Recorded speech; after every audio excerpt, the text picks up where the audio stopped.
I don't know. Great power. For the fifth time, it's your boy Sean. What's up, Wikimaniacs? My name is Josh Shell, and I am your host for this episode of Reddit on Wiki. With me is my good friend, John Consignato. What is up, John? Sean is no longer Mr. Reliable. I took that mantle back, baby. Oh my God. I'm the most reliable one. True. That's my mantle. No.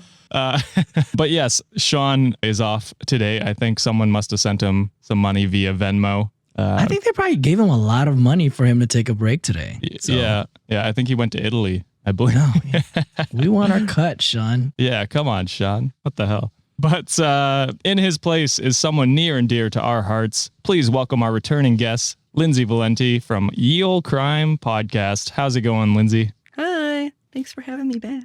We didn't scare you off with the confessions episode. I think that's the one you were on. That was fun. I want to do that again. Now that our baby boy is not here, we could do it again. We could. Unfortunately, only am I the assholes today, Lindsay. I'm sorry. But That's fine. Next time. Yeah, we do have some amazing stories today, though, because on today's episode, we have a sister-in-law who can't pay rent. A friend talks back to a wife. Oh. A job applicant gets an interviewer fired, and someone brings a baby to a child-free wedding. Automatic asshole. No. And on top of that, we have our bonus Patreon story. So if you would like that, as well as ad-free episodes, you can go to our patreon.com/cultivate podcast network and sign up today. We used to say week early episodes, but struggling just to keep above water right now. Fair. The summer is busy, and so am I. So they are somewhat early, and they're always ad-free, and you get a bonus story over on our Patreon. So go sign up today. On top of that, if you're a returning listener, please consider giving us a rating and review on Apple Podcasts, Spotify, or why not share the podcast with a friend? And if you have a story you would like us to cover, you can send it to us via email at redditonwikipod@gmail.com. or DM us on Instagram at RedditOnWiki. Links to everything I just mentioned are in the show notes below. So, with all of that housekeeping out of the way, are we ready to hop into some stories? Doesn't it feel empty without Sean shilling his, if you could, send me $25 to my Venmo, Wikimaniacs? Right. Lindsay, what's your Venmo? Oh, it's Lindsay Dash. So, as a Canadian, we don't have Venmo here. I've never mentioned that, but it's not a thing in Canada. We just have bank transfers. Oh, Canadian. Jumping into our first story of the day. Am I the asshole for making my sister-in-law pay above average rent for one bedroom? Yes. I'm going to say yes, but let's proceed. You price gouging in this economy? That's just capitalism, baby. Oh my God. I forgot to mention too, there's no listener submitted stories this episode. It's all Reddit. I felt without Sean here, it's not right. You know, if we come across a listener asshole, and Sean's not there to call them out, it would just He would be fair. very upset. He would be very upset. So that's like our baby taking a first step and he missed it. We didn't get it on video. I know, right? Because he wouldn't watch it anyway. That's true. Just have like a bunch of Easter eggs on every episode and Sean will never find it because he will never watch it. It's like there was one episode probably like a few weeks ago now where I zoomed in on Sean's face. He had no idea. So back to the sister-in-law paying above average rent. I am 100% being petty here, but curious if I'm actually wrong. Most of my husband's family think I'm being childish and need to let go of the past, as my sister-in-law can't afford this, but her behavior towards us in the past makes me feel this is warranted. 2 years ago, my house burnt to the ground after being struck by lightning. Thankfully, it was during the day, so our 3 kids were at school and my husband and I were at work. We lost everything, but we were safe. It took almost 11 months for the insurance to pay out. The insurance covered 1 month worth of a hotel stay, but after that we were made to fend off for ourselves, and the only option we had was to move in with my sister-in-law. She tells us we can have her spare room and her office space since she uses neither of the rooms, and her stipulations were we needed to purchase all our own food and pay her $100 a week. By week 3, all of that had changed. She then decided we needed to pay her $250 a week, and we can only use one of the rooms. I'm sorry. Okay. Yeah, that's a switch up. That's over double payment and then half the space with, With three five, children. 5 people. Yeah, that's crazy. So all 5 of us were crammed in the smallest room she had, which was the size of a glorified closet space and didn't even fit a twin size and a small dresser. So we lived out of trash bags and slept on the floor for close to $1,000 a month and still had to purchase all of our own food, despite her claiming my children on her food stamps. Oh, That's fucked. What? and she benefited from. Oh my goodness. What Yeah, horrible. free food for her. She also had no bills outside of her land tax, which was $450 a year, electric and heating oil, which she hardly ever filled. So we were essentially paying for her so she could do leisure activities. It was the worst 8 months of my life. I'm starting to side with her, I think. I am too. Yeah, at this point, I'm like, yeah. So 3 months ago, my grandma decided that she wanted to go to an assisted living facility after a fall and transfer the deed of her house to me and basically said it was mine now. It is a 5-bedroom farmhouse. My boys insisted on sharing a room, so we have 2 extra bedrooms. Well, my sister-in-law lost her house last month due to not paying her land tax for several years. So she wasn't even using the money to pay. God. Dang, bro. And she asked if she and her stepdaughter could stay with us until they get enough money to move down south. I said, sure, 1 bedroom, $800 a month, and you have to buy and cook all of your food separately because my daughter is vegan. I don't know if you had to make that stipulation. It sounds like you're just good. You would made her do that anyway. Yeah. She looked at me like I had 10 heads and said that she and her stepdaughter should not be made to share a room when there are 2 extra rooms, and stated she cannot afford a rent of $800 while purchasing all of her own food on top of it. I said neither could we, but we managed to cram 5 people into a glorified closeted space while you were getting $1,000 and food stamps. Take it or leave it. She decided to leave it. Again, I am being told I'm childish. So am I the asshole? No, I think it's a justifiable asshole though. Yeah, I think you're kind of an asshole, but like, as you said, John, justified. Like it's Yeah. karma at this point for this Oh, yeah. person. Yeah. It is family and you should try to look out for family as much as you can, but she was kind of a piece of shit to you and your family. So See, this kind of hits home to me because when we first moved to the US, we kind of had that situation with the crappy side of my family. So, my parents were immigrants, not having jobs yet, and they expected us to pay almost immediately. We were cramped up in the room. We couldn't even use the bathrooms at night. The only way we could use the bathroom is I had to learn the schedule of the planes coming from the airport. And when I hear it coming, I would run to the bathroom, pee, then go so I could flush it. oh, so they wouldn't hear you. Wow. Yeah. Otherwise, if they hear me flushing the toilet, they'd be like, why are you wasting so much water? I'm like, Really? What? yeah, it was bad. Like I had the worst experience like growing up, like when I first moved to the States. Like I wanted to go back so fast. Oh, Jesus. But I think in this situation, it's like a justifiable asshole, like I said, just because family sometimes is a complicated thing. Like you would think blood will take care of you, but at times they could be like your worst nightmare at some Yeah. point too. Oh, like I definitely feel like it was justified assholery, if you want to call it that. Just because she'd made their lives hell for 8 months and she totally profited from their Yes. misfortune. 1,000%. So $1,000%. That's Yeah, what no she was kidding, about. yeah. $1,000 for 8 months too. Yeah. So I think you're definitely not the asshole, like reactionary asshole maybe, but it's just a shitty thing for your sister-in-law to do to initially. And then I agree. I mean, if anything, it kept her from living with you guys, which probably best case anyway. So Yeah.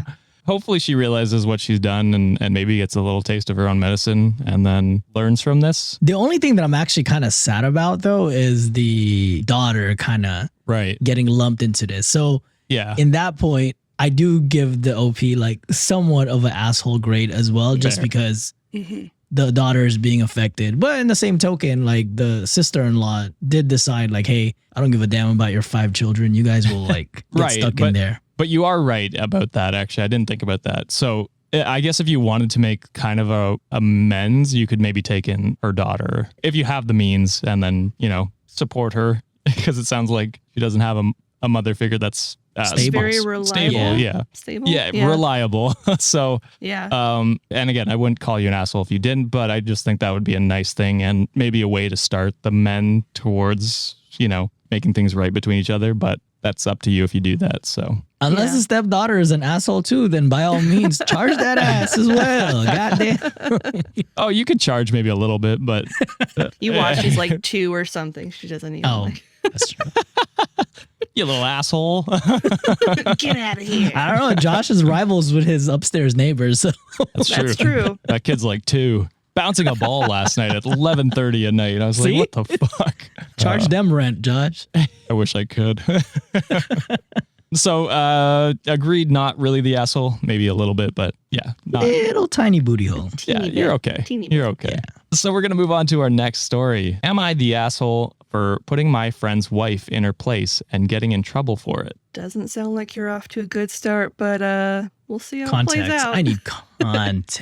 Yeah, Okay. we need context. So, my 28-year-old male childhood best friend, Tom, 28-year-old male, and our other best friend, Kayla, 27-year-old female, have known each other since forever. That's a bit of hyperbole, but... So you've probably known each other for at least 28 years, right? Yeah, or at the most. least 27 with Kayla. 'Cause she's not 27, 20. yes. I can't math.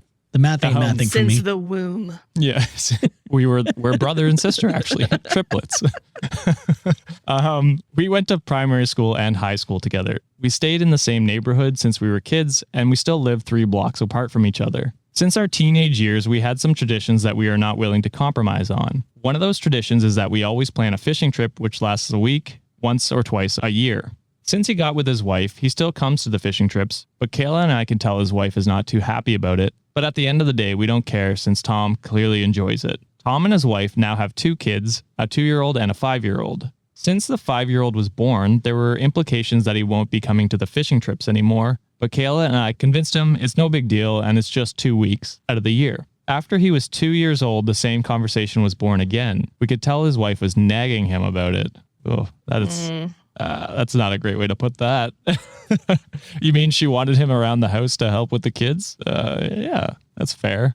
So it's around time for our fishing trip again. Kayla and I visited Tom a couple days ago to discuss the plans. Then his wife spoke and said that we can't arrange a fishing trip on those days we wanted to because she's got a trip with friends as well, and someone has to stay behind with the kids. Tom got frustrated and told her, "Didn't you think about discussing it with me first?" To which she replied that she doesn't have to since he never discusses his plans with her. This sounds like just a communication problem between them two, but just as a side note, but he kept telling her to postpone the trip for another time and she refused. Kayla and I got so mad at how aggressive Tom's wife was. Also, I don't like that he's calling her Tom's wife and not her name. Yeah. You know what I mean? A name. She's a person. Give her a name. Oh, maybe it's for confidentiality then. But I mean, like, you could make up a name. Yeah. It's just always like Tina. his wife. Like, that's all His she wife, is his Tina. wife. Yeah, you know what I mean. Tom's You can make wife. up any Wilson. Wilson. So Kayla and I got so mad at how aggressive Tom's wife was, and we could tell she was being petty, and I told her to remember her place and stay out of our fucking business, and that this is a tradition we've had since we were teens, and her little girl's trip could wait for another time. Damn. Holy shit. Bruh. Yeah, not great. Oh, No. shit. Kayla agreed with me, but Tom all of a sudden went from scolding his wife to yelling at me for daring to speak to his wife like that. Hell yeah, Tom. There we go. I was shocked because I thought he'd appreciate me standing up for him, but apparently I offended him. He then kicked me and Kayla out of their house and demanded an apology. I am extremely confused because I thought we were on the same page. Am I the asshole? Yes. I'm going with everyone's the asshole in this situation. Yeah, everyone kind of sounds like a bunch of dicks. I think this dude's asshole times 100. Like, Yeah. compared to everyone else. Oh, yeah. He's the bigger butthole Yeah. for sure. Yeah. Like, he's a bigger Yeah. asshole. But I think everyone is an asshole and everyone sucks at communicating. Yeah. That's fair. I don't know. It is weird that Tom and his wife, and I don't know her name, so I just have to call her his wife. Tom's wife. Tom's Wilson. wife. Wilson. Tina. Tom and Wilson had this conversation in front of their friends, which is a little weird. Yeah. They should have maybe discussed that privately and had more open communication to what their plans were, because you have 2 kids. That seems like a smart idea to schedule and plan together. Mm-hmm. But to butt into someone else's personal life, and That's relationship a whole different, to tell her to stay in Yeah. her place. Like, what is her place? Being Yeah. his wife, as you keep calling her? Tom's Sorry. wife. Wilson! Like, this dude just sounds like an incel who's never gotten in a relationship, so he doesn't understand that there's compromises to be made on both sides. And Yeah. I don't know. That's my first thought anyway. Yeah. I mean, Tom's wife is Wilson. Wilson. Wilson! She's an asshole because all of a sudden, even though for years he hasn't been able to go on these fishing trips, or he's like begrudgingly been allowed to go on these fishing trips, now all of a Yeah. sudden her trip is like super top priority. Like, that's a dick move. My only contention with that, Lindsay, would be it sounds like he still goes on these trips and he goes on it once or twice a year, but we don't know like if his wife ever goes on trips or if she ever gets a break. You know what I mean? Like, there's that missing context of how often does she actually get to go on trips. So there's a potential where she's maybe just like, okay, I've had enough of your shit. I want a break. I need a break. I'm going on a trip. So That's there is fair. a potential that she might not be the asshole. I just want to put that out there. Not saying she isn't, but that's just a context that I think is missing from this guy's story. Yeah, but on Yeah. that token though, like I think I know where Lindsay's coming from. Like, Yeah. Oh yeah. if you're gonna like act like lash out like that, you probably need to work on your communication skills between husband and wife. You know, like Yes. I Yeah. feel like she probably knew where the tradition, like, you know, like you said, the tradition's been long standing there that they've been doing it. And then like what Lindsay was saying, like all of a sudden the trip is a top priority. The way that like she kind of was like, I'm going to go whether you like it or not. Like it kind of in that context, it was kind of more of like a petty reaction, but Yeah. an understandable petty reaction. Because like you said, Yeah. Josh, who freaking knew when's the last time she was able to take a break? So Yeah. Yeah, that's where I was going with that. Is like, it just seemed like if she planned it purposefully on a time when they would traditionally be going on this fishing trip, Right. that's very petty. But at the same fair. time, having this miscommunication and having a conversation about this trip in front of your friends that you're supposed to be going on the trip with, that's really icky. And I don't know if that's something that they kind of bombarded him with that out of the blue. Yeah. Like, we're going to confront you. You have to go on this fishing trip, and whether your wife likes it or not, Wilson. But You know, that's makes the friends assholes. But definitely the guy that's like, yeah, know your place. I would have kicked that guy in the teeth. Like, yeah, Yep. he would no longer be my friend. He If, would you no will be longer- fishing yeah. for your teeth, my guy. That's what you're Yeah. gonna be doing if you say that he shit would to no longer be welcome in my house. I'm sorry. Yeah. That's crossing a line.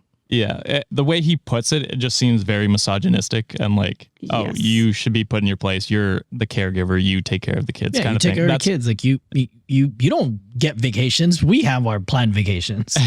And to give Tom some credit, it does not sound like he agrees with that at all. So, you know, props to Tom for standing up to his friends and kicking him out. Yeah. Because, you know, lesser men would just let them say that and then, Yeah. side with them. So, I mean, good for Tom in that scenario, but he definitely has to work on his communication skills with his wife for sure. Yeah. Yeah. Like, I don't think Tom is the asshole at all in this situation. I feel like he was kind of put in an unfortunate Yeah. place Yeah. between his buds and his wife. But yeah, sticking up for his wife, that's kudos to you, Yeah. Tom. Give him a plus. Yeah. Props to Tom. And then Yeah. Kayla just sounds like kind of a secondary asshole for. Yeah. Just like being there, I a guess. secondhand asshole. Like you know, she's just a smoke that's just lingering around there. Yeah, exactly. She's just there. Just to add with that too, like I think the friends probably I'm still gonna stick with I think everyone sucks in this scenario. But I Okay. think the friends still need a little more of the growing up just because it's like once kids get in the equation, you have to realize that you are no longer the priority, no matter Yeah. what traditions you have. Yep. The kids, whoever's watching them, they have to come first and family always comes first. So Yeah. they need to grow up. They need to fish something else for that. You need to just pick a different weekend or something. Like, Yeah. you need Yeah. to be more understanding that it's not easy to just drop your kids Leave. off with somebody or not talk to your wife about wanting to go on a week-long fishing trip on the off chance. Yeah. Yes, she has plans. Let Wilson have her vacation. So yeah, I kind of think everyone sucks in this scenario, but I think the OP is definitely the biggest asshole in this scenario. yeah, the biggest one. Yeah, Mr. Proud Boy over there. He can. And on that note, we're gonna kick it to a commercial break. Thanks, Lindsay. So No problem. please listen to some sponsors, and maybe we can pay Sean to come back to the podcast. And we are back. We hope you enjoyed those sponsors, whatever they were this week. How are we doing so far? Any big assholes stand out to you? We got through 2 now. So far, the friend. What's his name? OP? He didn't give his, Oh, his name's his OP? name. Yeah, you better be scared to give your name. But we will move on to our third story of the day. So, am I the asshole for getting my interviewer fired? That's kind of messed up. I was gonna say you're an interviewer, John. As an HR professional, as someone who does interviews for a living, if you get me fired, boy, my previous job, I can find you wherever you are. Oh God, I still got clearances, so don't mess with me. I'm scared now. John's the asshole in this scenario. Yeah. I am, so don't get me fired. See what happens. So John will never be fired from the podcast. Sorry, No, ladies and gentlemen. I'm just kidding, guys. Please don't hold that against me. I am not a government entity. Please do not cancel me. I do not do those type of things. Yeah, I've done a couple, like been on the interviewer side a couple times. I don't know how this would happen. So we're gonna dive in and see how that would be a possibility. It'd have to be something really fucked up. Yeah, Probably. I've conducted some interviews too, but I can't think of any reason why I would get fired for it. So, Lindsay just hitting on her. Yeah, but I was gonna say it's probably. What are you doing after yo, this? girl, you looking so fine. How's your Yeah. social media game, girl? How Stop good are you? objectifying me. Brown Work. chicken, brown cow. Oh, we're all going to be fired soon. Diving into the story. So I, 27-year-old female, went for a job interview for a potential job opportunity at this company. The interviewer, we'll call him Eddie, 30-ish, welcomed me to the office and had me sit down. First thing he did was look at my CV, then started asking me questions that seemed a little too personal and unrelated to the job. Like asking if I was in a relationship, whether my eye color was real or just lenses, and also asked about how I spend my time when I'm alone and what types of dudes I like. Boy. That's Legit personal questions. Yeah, you deserve to get fired now. Yeah, soup's inappropriate. Already, yeah. This reminds me, if you guys have watched Superstore, Yes. Yes. great show. The very first episode when Dina's interviewing Jonah and she's just like, so are you in a relationship? And he's like, I don't know if you can ask that. It's the vibe I'm getting right now. The answer is no. Yeah, always no. You can't ask me that. So don't know if he was testing how I react, but I kept cool till he asked me the question of what my greatest weakness was. I responded by saying, keeping up with your inappropriate questions and answering them politely. That's a nice clap back. She's hired. Great answer. I like to chalk that up for de-escalation. Great at communicating. Oh man, like this is green flags for me as an interviewer. Oh, absolutely. So he looked at me upset and told me that I had an attitude and it was clear the interview was over. He told me I didn't get the job, which I found quite unfair because I don't think I deserved to lose the job over what? Nothing. I got into an argument with him and then told him I was going to report him. Good. Which is fair. Yeah, you should absolutely do that. I went to speak to the supervisor and filed a complaint against Eddie. The supervisor apologized to me and tried to reschedule a new interview, but I was hesitant about it. Later, I was told that Eddie got fired, which made me feel guilty. My mom and dad agreed that his questions were inappropriate, but said that I went too far by reporting him and having him fired. Oh no. No. Eddie tried contacting me via email, saying that what I did could have been resolved between us, and even said that he would have arranged a new interview for me, but I ruined it for myself and cost him his job. So am I the asshole? Absolutely not. No. Yeah. Fuck your parents for siding with him. Like, what the Right. And it's like, honestly, if that's the kind of person you'd have to be working with, you dodged a bullet. Oh, absolutely. Even if, say, you did report him anyway and they didn't do anything, that's not a place you want to be working if they're going to be like, oh, yeah, No. Sleazy Eddie gets to still keep his job. That's just, Bam. Almost guarantee that's not even the first time he did that. Like, Yep. You might have just saved like dozens of other interviewees that now don't have to be sexually assaulted or whatever you classify Yeah. this. I think I'd classify it as that. It's harassment. It's harassment. harassment, Also, sexual yeah. harassment. Sorry. Yeah, that's probably more correct. And like you didn't get him fired. What you did was you reported the situation and the company made steps to fire him. It's not Yep. you that made him get fired. It's his actions that made him get fired and the company reacting to his reactions, which I mean, firing him, that probably indicates that this has been a previous absolutely. thing. Yeah. It's not a one strike and you're out rule. It's usually anyway, unfortunately. Unfortunately. Yeah, it depends on how severe, but yeah. I mean, Yeah. I almost guarantee you this was not his first No. offense Facts. at all. They wouldn't have gone through the process of letting him go if this was his first offense. Which is unfortunate because it should be a one and done. Like if you sexually harass someone, you should just be fired. But I mean, good on the company for doing the right thing in this situation. I don't know why your parents think you're in the wrong. You're definitely not. There's no scenario where you'd be in the wrong here. Yeah, no. And I'm getting like a super creepy vibe that Eddie would take an extra mile to, one, how did you find out about the email? So you probably have to kept that contact information, because otherwise, if you were just a recruiter or just a hiring manager, you probably won't even care about their details, because a recruiting coordinator or someone else might be doing all the arrangement for you in terms of like contacting them. So Eddie had to go out of his way to just be like, what the hell is her contact information? To continue to harass her. Yep. Yeah. There's more to it than what's being said. Yeah. I'd even go a step further. If he continues to contact you, I'd contact the police Yeah. and get them For involved, sure. because this is like beyond inappropriate. So yeah, it's unfortunate you didn't get the job. I hope they actually tried to get you back in and for an actual interview. If I was her, I wouldn't even go through that, because now Yeah. she's there's probably some sort of retaliation that might happen, even though it's like not on purpose. But I'm pretty sure Eddie got some buddies over there, and Eddie's buddies probably just as creepy as he is. So You might be right, actually. Yeah, I think that's at this point, unfortunate. it's like what Lindsay was saying. If there's some sort of panel that has that, and even if that wasn't like the first strike, that's got to be some flawed company culture that they have to allow them to keep letting interviewers, screen candidates that are like that. So I would dodge that company like forever. Yeah. And I was thinking to myself, okay, I'll play devil's advocate. Like, she could have asked for a different interviewer. He still would have been there. He still would have been part of the company. So there really was no other recourse she could have taken where it would have ended up in her favor. You know what I mean? Yes. As far as working at the company. Because if she got the job, she's working in the same him. office building with him, who's probably going to, he's already shown that he'll steal her email from somewhere else. Like, what else will he do to continue to harass her? So Yeah. it just baffles me that people do this kind of thing. Like, why do you think interviewing's like, it's not your personal speed dating? It's not. You know what I mean? What the fuck? Yeah. Oh, man. Yeah, Eddie's a piece of shit, and I hope he doesn't get another position of power. So definitely not the asshole. You did a good job. Good job at not getting the job. Yeah.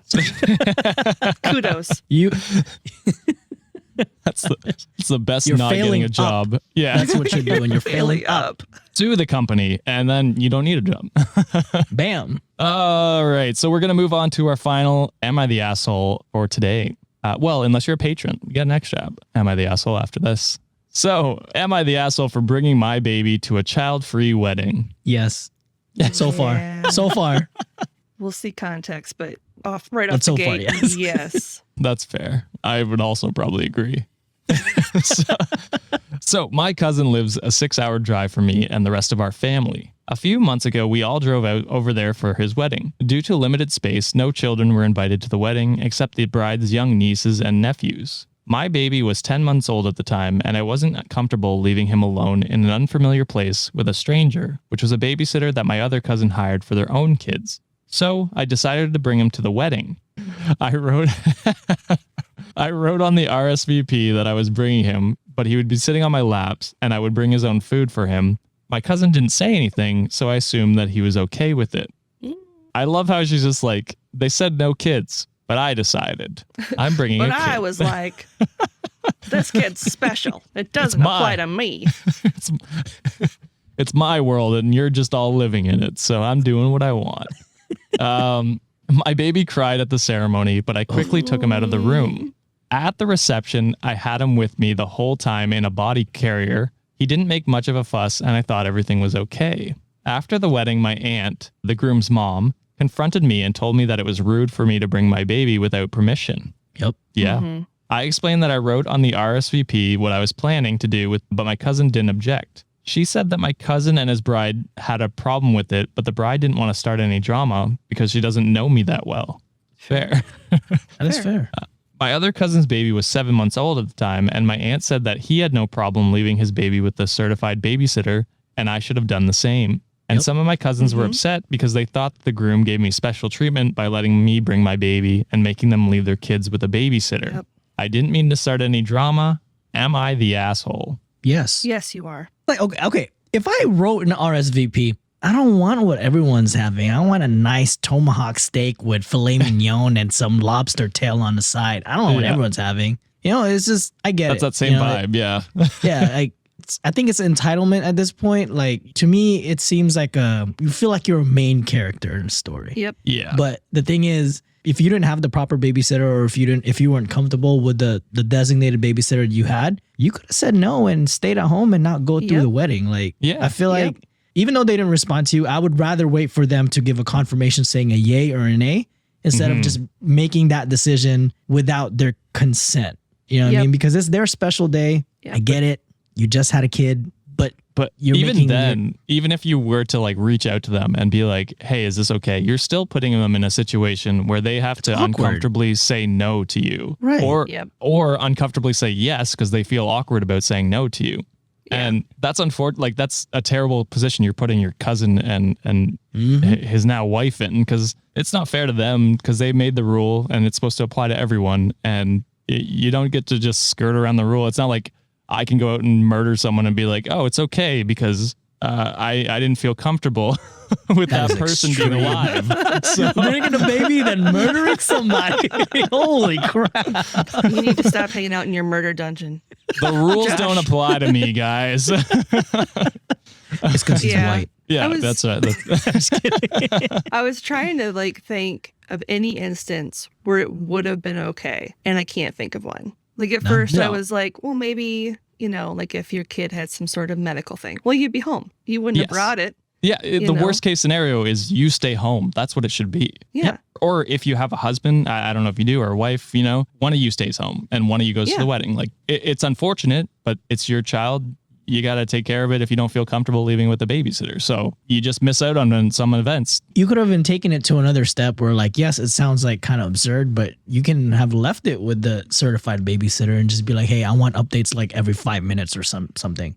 Sure. Yeah. Just like, you could have left the baby and just gone to the ceremony and not even stayed for the reception. You know, I mean, granted, it's a 6-hour drive, so that is kind of a It's a long, you're right. But the baby's 10 months old. It can take care of itself. Just leave it in a swing. Give it some treats. Fine, right? Figure One it of those out. little hamster water things full of baby formula. It's fine. Yeah, it'll be okay. Have them crawl around the ball. Make me electricity, baby. Were you good while mommy was gone, Wilson? Maybe this is the girls' trip that they're the first story. My husband was fishing, so I couldn't leave him at home. I couldn't go to a wedding. Wilson couldn't go to a wedding. But yeah, you're absolutely the asshole in this situation. Yeah. Rules apply to everyone, and to cause any commotion during someone else's wedding day you're definitely the asshole in any scenario. So shout out to you for being a loving mom, though. So I give you that at least. Yeah. I guess. Yeah, I guess, but that's not what the question is. No, it's not. Yeah. But you are an asshole mom. Yeah. You're an asshole cousin. You're a good mom. Yeah. Good mom. Asshole cousin. There you go. Yeah. Let's end it at that. Yeah. But with that, we will wrap up this episode. So what did you guys think? Were these people assholes, or were they not assholes? Or is everyone an asshole? Or is everyone an asshole? That is an option as well. We Everyone forget that. has an asshole. But it doesn't mean they need to be one. I would say not everyone. There's probably someone out there without an asshole. How would they? I don't want to think about it. Well, if you made it this far, now you're thinking about it. So thank you for sticking with us this whole episode. Before we kick off to end the show, Lindsay, you have a podcast. I do. It's called Ye Olde Crime. Would you like to tell the Wikimaniacs about Ye Olde Crime podcast? I would love to. Ye Olde Crime podcast is a show that I do with my sister Madison every week, where we talk about funny, strange, and obscure crimes that take place pre-1900s. So a lot of our cases typically talk about murder, But we've done some really interesting ones about like animal crimes. We've done witches. We've done a lot of Witches. witches. Although there is usually murder in those as well. Yeah. Lots. Usually ends with the witches not surviving. But lots of poisonings. And every once in a while we'll sneak in some really obscure stuff, like talk about a bunch of penis stuff in Rome. So Okay, you just slip that in. just slip that in there.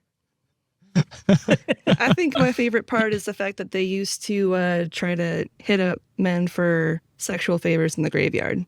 So Oh. that's where I think the term graveyard shift came from. Oh. Learning a lot about ancient Rome. Jesus. Because I know when I'm horny, the first place I want to go is the graveyard. Yeah, you like to bone there, huh? With all them bones. Give a little headstone. That is awesome. Yeah, so definitely go check out Ye Olde Crime if you want to learn about Graveyard sex. penises. Really selling it for you, Lindsay. Boning in the boneyard. Brown chicken, brown can. But we'll have links to her podcast down in the show notes, so definitely go check it out. Thank you, Lindsay, for coming on and espousing your wisdom as you always do. You'll definitely be back. You're our guest that's been on the most, I think. I want to say yes. Yeah, 3 or 4 times now. So you'll definitely be on again. We appreciate you coming out. If you want to hear the final story we did today, you can go to patreon.com/Cultivate Podcast Network and sign up to get bonus Am I the Asshole stories every Friday, as well as ad-free episodes. On top of that, if you want to hear more, please consider subscribing to the show and giving us a rating and review on whatever platform you are on, or you can share the podcast with a friend. And don't forget, you can submit your own Am I the Asshole stories to us using our email, redditonwikipod@gmail.com, or sending us a DM on Twitter and Instagram at redditonwiki. I'm not even going to put myself up when we're doing the YouTube. It's just you two up there. So enjoy that, YouTube subscribers. Let us know what you thought of these stories down in the comments on YouTube. Thank you very much for listening. And thank you, Lindsay and John, for your rendition of ball tickling I saw there at the corner of my eye. Don't forget the balls. And we will see you on Monday. Bye. Gawk Gawk 3000.